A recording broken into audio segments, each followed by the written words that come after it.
அஸ்ஸலாமு friends, Eid Mubarak everyone. நம்மளோட Eid mini vlog பார்க்கலாமா? ஈதுக்கு முதல் நாளே கரிஃபோருக்கு போயிருந்தேன் பர்ச்சேஸுக்காக. யூஸ்வலாக கரிஃபோருக்கு வந்தாலே 1 வீக்குக்குரிய க்ரோசரிஸ் எல்லாம் பர்ச்சேஸ் பண்ணுவேன். பட் இந்த வாட்டி இதுக்காக கொஞ்சம் ஸ்பெஷலாகவே பர்ச்சேஸ் பண்ணியிருந்தேன்.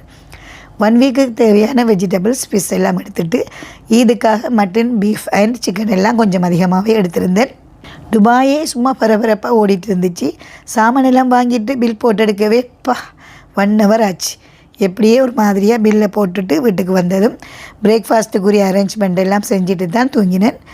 எழுந்திரிச்சதும் நானும் என் பசங்களும் பள்ளிக்கு போய் பெருநாள் தொழுகையை முடிச்சுட்டு நெய்பர்ஸுக்கெல்லாம் சலாம் கொடுத்துட்டு வீட்டுக்கு வந்ததும் பிரேக்ஃபாஸ்ட்டுக்கு ரெடி ஆகிட்டேன். பிட்டும் பீஃப் பால் கறியும் சம்பளம் தான் செஞ்சுருந்தேன்.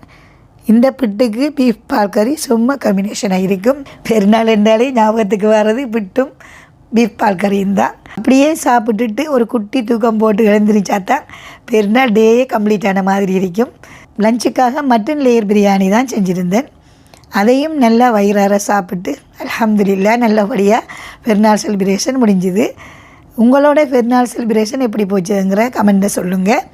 இன்ஷா அல்லாஹ் எல்லாருடைய துவாக்களையும் ஏற்று கவலைகள், கஷ்டங்கள் நீங்கி இதை விட சிறப்பாக அடுத்த வருடம் எங்கள் எல்லோரே ஈதை கழிக்கக்கூடிய பாக்கியத்தை தந்தருள்வானாக. இன்ஷா அல்லாஹ். மறக்காமல் நம்ம சேனலையும் ஃபாலோ பண்ணுங்கள்.